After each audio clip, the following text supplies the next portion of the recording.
Well, some years ago this old kitchen table found its way into my workshop, and I have found it to be really useful for storing tools and as a bit of extra bench space, maybe for doing woodwork projects on, or just as another assembly bench. But with my Chevy truck on the right hand side and with my growing collection of machinery on the left hand side, I find myself having to play workshop Tetris all the time, which basically means that I have to move things around all the time just to create some space to do the job that I'm working on. So to help me move things around in the workshop, I bought some cheap casters and I screwed them to the bottom of the table. But unfortunately my tendency to buy yet more and more workshop equipment which I don't really need, those casters are now on the point of collapse. And so today's project is to install some much bigger and heavy duty casters, and hopefully that's going to make this table just a little bit easier to move around.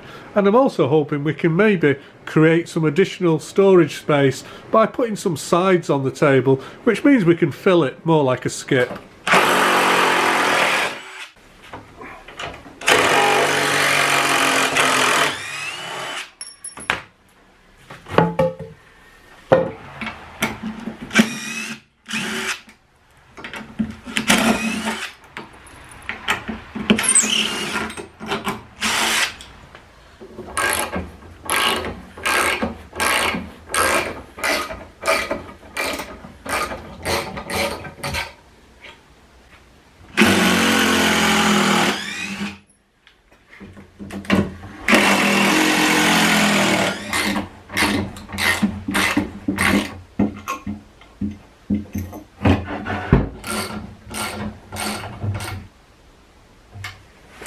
I've noticed that the legs on my table are just very slightly different lengths, and of course while I've got it in pieces I might as well try and address that.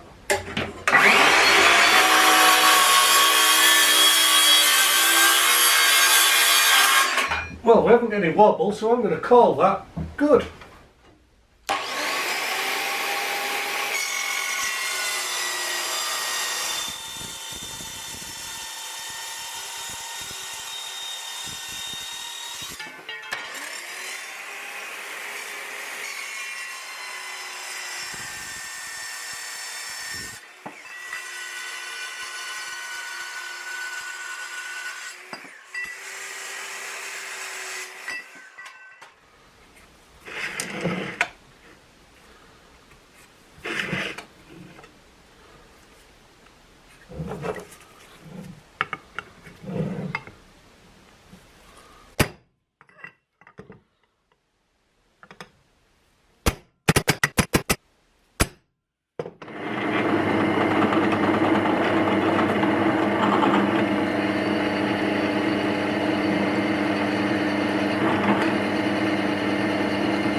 Well, many years ago I found this collection of casters in a skip somewhere, and they are actually pretty heavy duty things, these.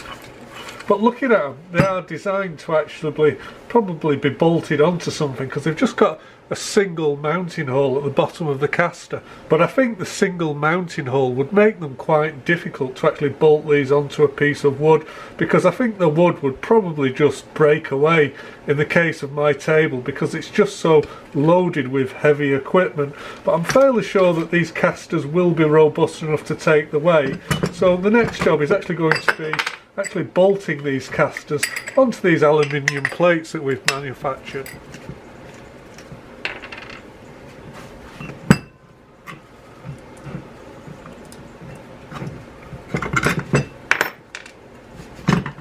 I can also feel that these swivelling casters do run on some bearings.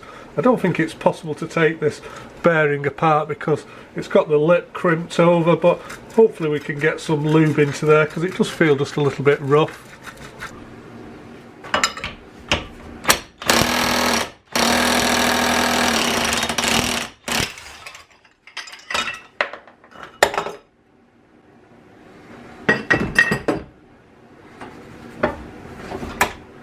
Oh, yeah, perhaps I overdid that a bit.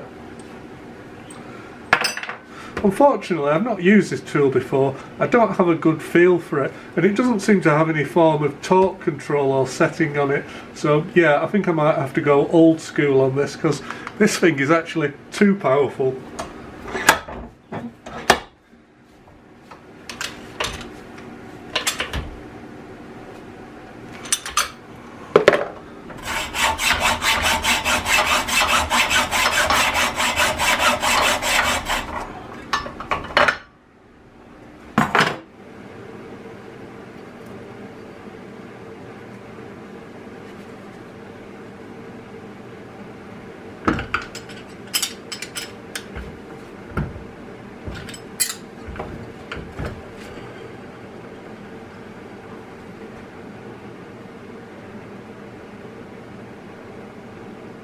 Well, it's been at least several minutes since I bought any tools.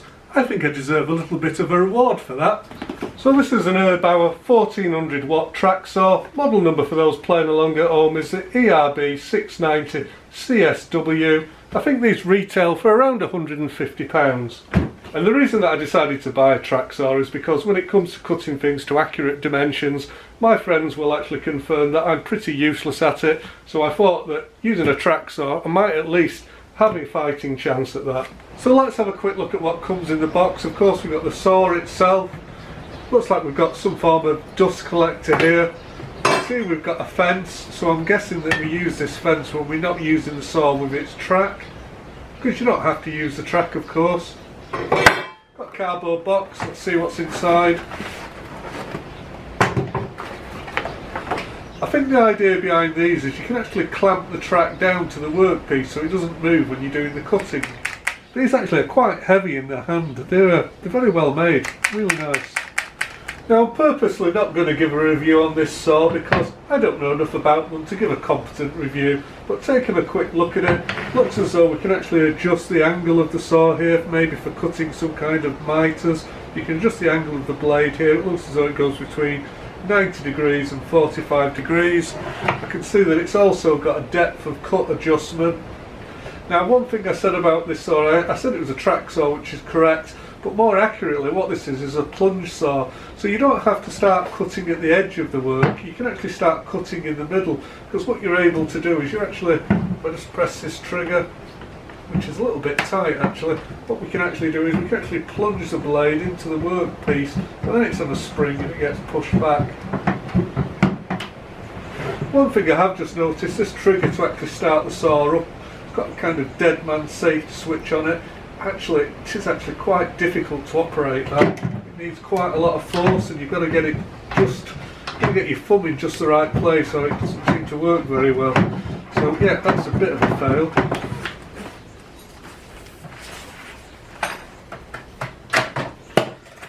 So as you can see, the saw does come with some rails or track, whatever you want to call it. Comes with some end caps on it, we just removed that. Now the idea of this is because the saw does run on this track, it can actually make very accurate cuts because you're not holding it by hand. You can clamp this track down and it's going to cut exactly where you want it to, which is important for me given how rubbish I am at cutting things. And another important feature of a track saw is that it's got this piece of plastic here which is a splinter guard, and the first time we use the saw we actually have to cut part of this plastic away, and what it's going to do, it's going to mark a very accurate edge. Then the blade is going to cut through it, so we're going to have a perfect line to actually put against the workpiece when we're taking measurements, so we know exactly where the saw is going to be cutting. But the other thing that this does, it's what they call a splinter guard, so it stops the wood from tearing out, hopefully, when we move the saw across it. If you use hand saws or circular saws, you'll know that they have a tendency on one side, sometimes the blade comes through, it tears the wood out.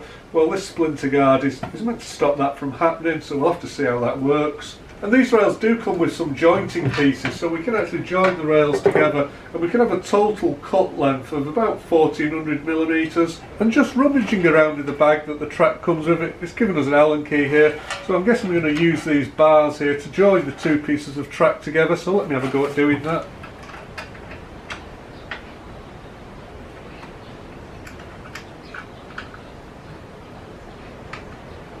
As part of the setup procedure for the saw, we've got to trim away this splinter guard here, and we actually just take a very, very light cut. I've got a spoil board here, so we're going to plunge the saw and it's going to cut through the splinter guard, and what's left should be a very fine line, and that's going to indicate to us exactly where the blade of the saw is going to be cutting.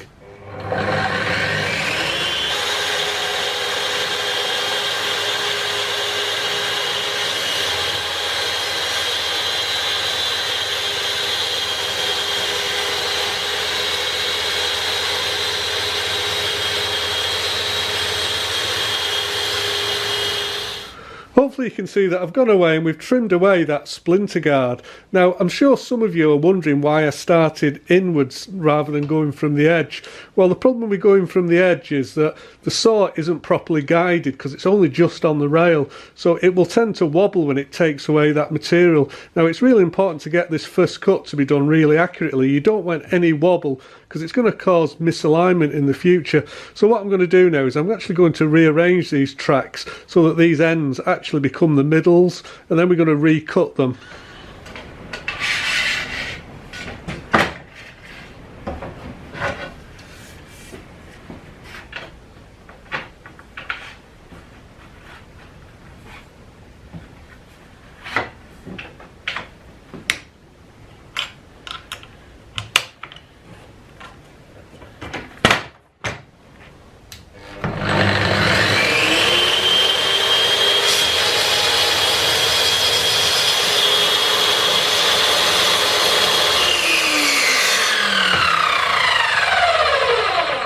If some of you are wondering why I bought such enormous sheets of wood, which I didn't really need, I have to admit, I'm also wondering pretty much the same thing.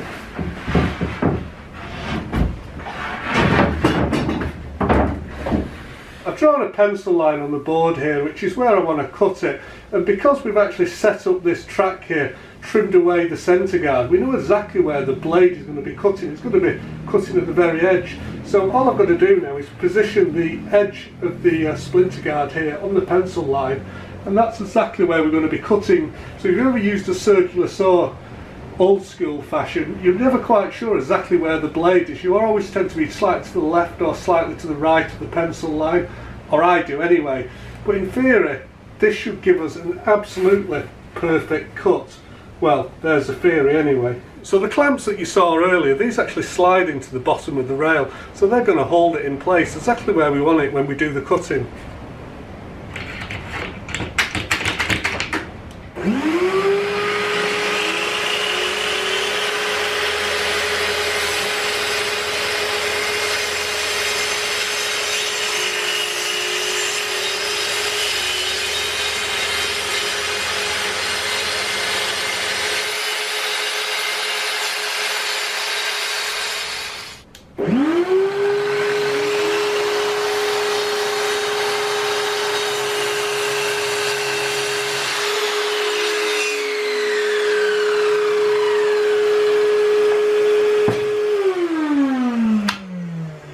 So for this board I was aiming for about 1150, I've actually got 1149, so I'm going to call that good. Using that new plunge saw, I've cut out these two 18mm sheets. I'm going to glue these together to make them even thicker, and then I'm going to use this to make a plinth to sit my table on, and I'm going to screw these casters onto the underside of this plinth here.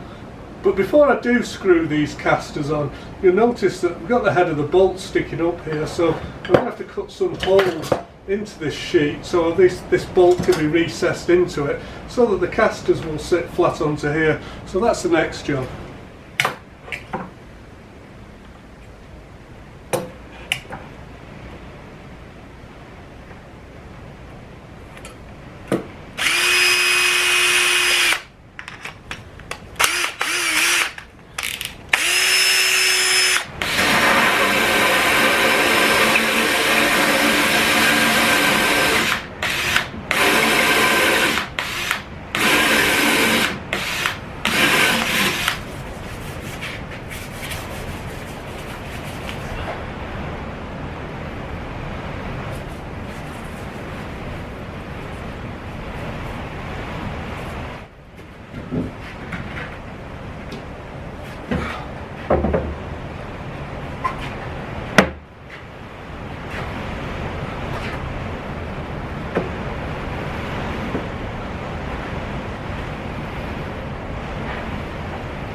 Well, annoyingly that screwdriver bit has just sheared off, and yeah, it's quite hard to get out of the end of the drill driver because it's sheared off quite close to the end.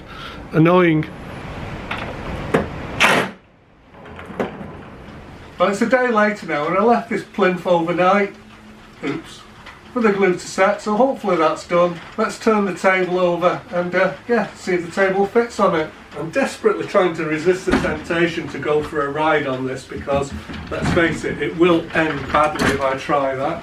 Nothing like a game of workshop Tetris to just get you warmed up for the day.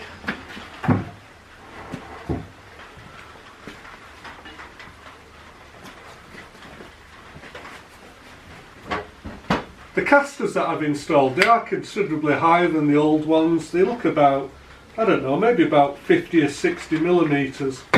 So that has a result of lifting the whole tabletop a little bit higher. So the result of that lift means at the top of my table here, it's set at about 870 millimetres, or 34 inches in old money. Now I was wondering if that was going to be a problem for me, but I am actually pretty tall. I'm about 6'1". So I actually think maybe it's an advantage for me to have a slightly higher workbench. And the other thing I'm thinking of is, at some point I might want to use this bench to plane wood on. And I seem to think that the perfect height for a bench, I could be wrong here, but I think they used to talk about it being at elbow height. I'm not sure. I think the idea was, if you're planing a piece of wood, you don't want to be stooping down too low. And at some point maybe I'll get one of those record vices and I'll fix it to one side of this, and then I've got more of a dedicated woodworking bench. That's what I think I'll do with this. So I don't know, do you think that's too high? What do you think? Leave it in the comments. I think it might be okay. Heave ho. Now if I was starting out again, I think probably one of the very first power tools that I would buy is probably this Evolution miter saw. Of course that's after we've bought the cordless drill, of course, but this Evolution chop saw would certainly be next because you can actually use this to build the rest of your workshop. It's a super useful all-round tool and I really rate it very highly. So I'm just cutting up this aluminium profile. I'm going to use these L-shaped brackets to actually hold down the table legs onto the plinth.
a shelf.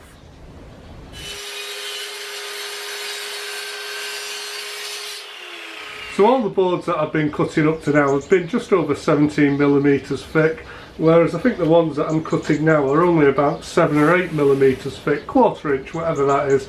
And yeah, unfortunately I forgot to actually adjust the saw here to a different depth of cut, so I've cut through the top of my kitchen table. But luckily I guess I haven't cut into it very deeply, so it could have been worse. But yeah, I guess everybody does this once, don't they? So I've readjusted my depth of cut now, so I'm going about half a tooth through the bottom of the work and about half a tooth into the spoil board, which I'm guessing should be okay. Rookie mistake, eh?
As you can see, I've got the front face of my workbench on now. I think the last thing that I need to do is actually put some doors on here. Now you're probably thinking it doesn't really need doors, but one thing I'm always a little bit concerned of is when I'm doing things like welding, the sparks can go everywhere, and I don't particularly like to have recesses and things maybe where those sparks could get into. So I think if this is going to be my woodworking bench, probably not a bad idea to actually put some doors on here to keep the sparks out, but maybe also just to give a bit more security to some of the woodworking tools we've got. So this is a piece of wood that I cut out of the opening here, and I think I'm going to reuse that as one of my doors. The only thing about it is that it's actually just a little bit thin, so I've got some sheets of this which are kind of going spare. So I think what I'll do is I'm going to take a couple of sheets of this, I'm going to glue and nail them together.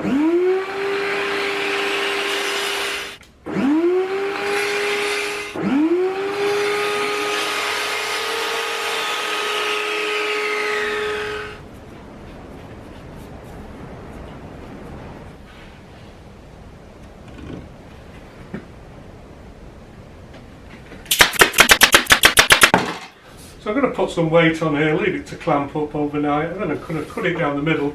Hopefully I've got two doors then.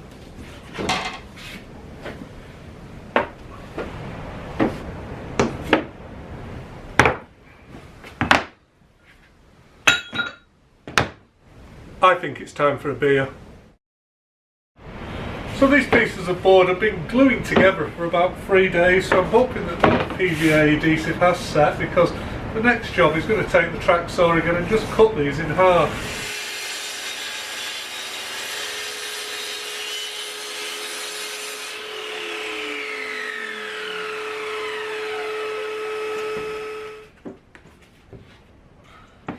Originally I had planned to make shaker style doors for my cupboards because I think that these plain doors at the moment, they look a little bit boring, and then I had the idea of maybe I could make the doors out of pallet wood, but when it came to it, of course I couldn't find any pallet wood and I didn't have any other wood suitable. So what I think I'm going to do is I think I'm going to try to fake a panel door. So again, using the saw, I'm just going to scribe some lines down it which are going to try to represent individual planks. Don't know what it'll come out like, but yeah, it's all an experiment, let's find out. So this is going to be another time that's pretty critical to getting the depth of cut right, because I just want to kind of cut through the first layer of ply, the veneer on it, just to kind of put some lines in it to score it. So yeah, fingers crossed.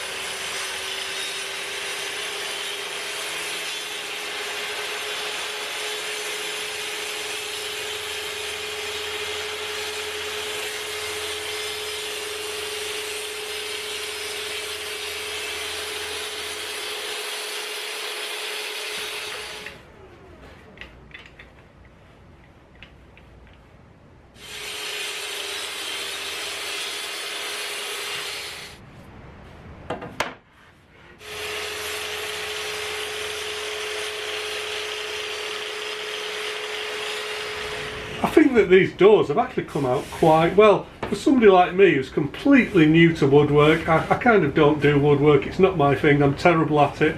Very much learning on the job here, but yeah, I'm quite happy with that. So this is my first time fitting a door. I'm not exactly sure the best way to do it, but I thought what I could do is take some pieces of cardboard, because when the door opens and closes I don't want it rubbing on the frame. So what I thought I could do is, using some pieces of cardboard as shims, what I can hopefully do is just create some clearance around the door and the frame. Hopefully that'll do what I want.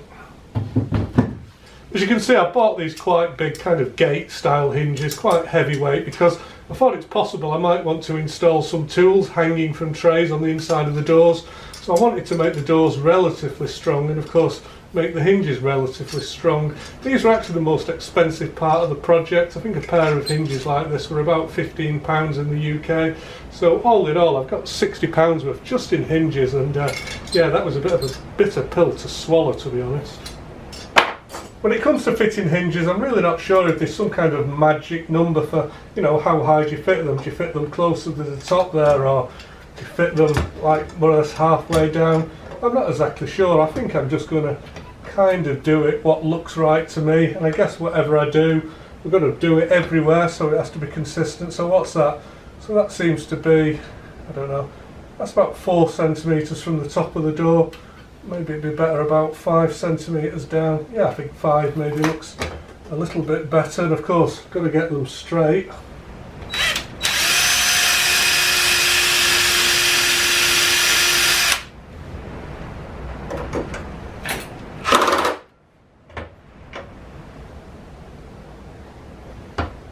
Well, that's level on there.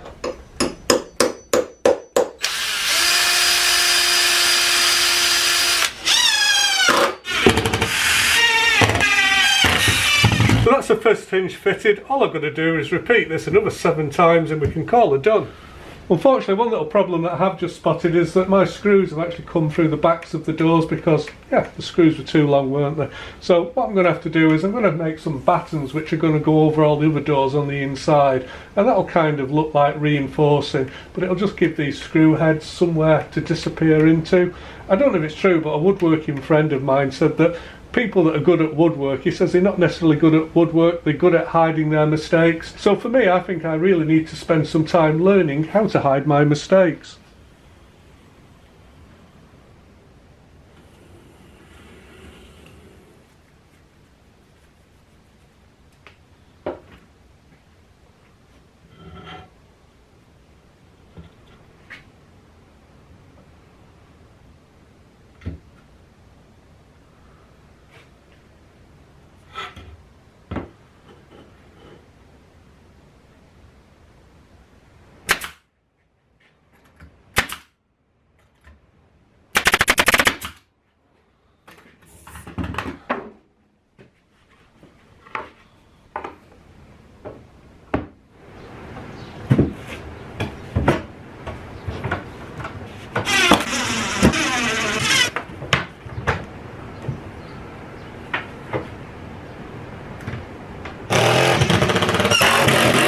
Done.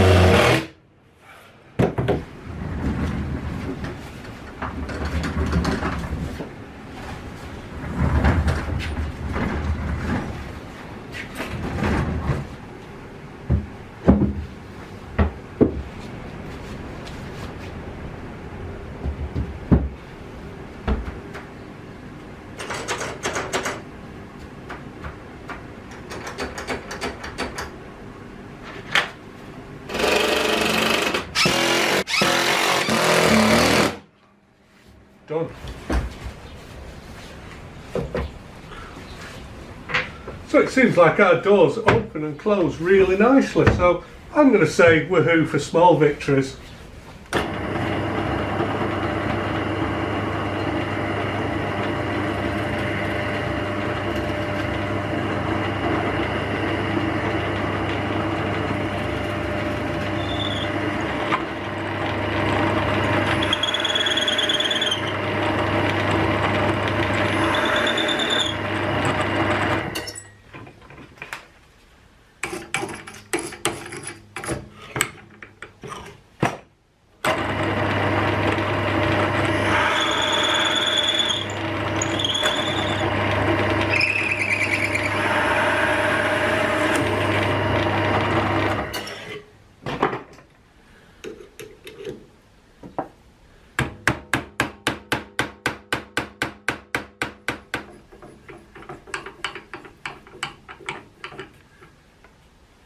Can you tell what it is yet?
And with the last two handles fitted, that's my rolling workbench and cabinet finished.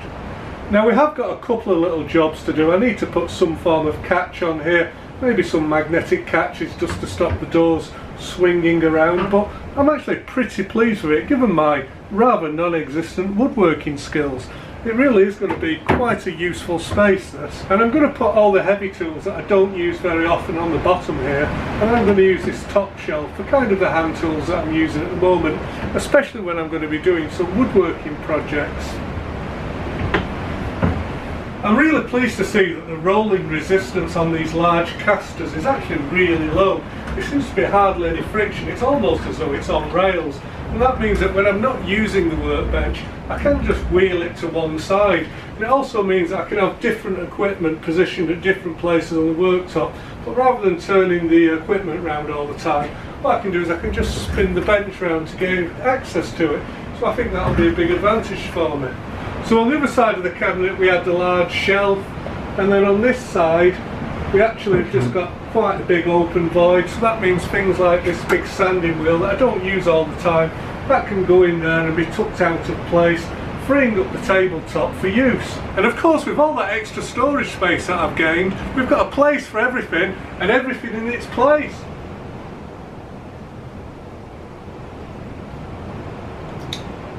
Okay, maybe not. But until next time, I think that'll do. Bye bye for now.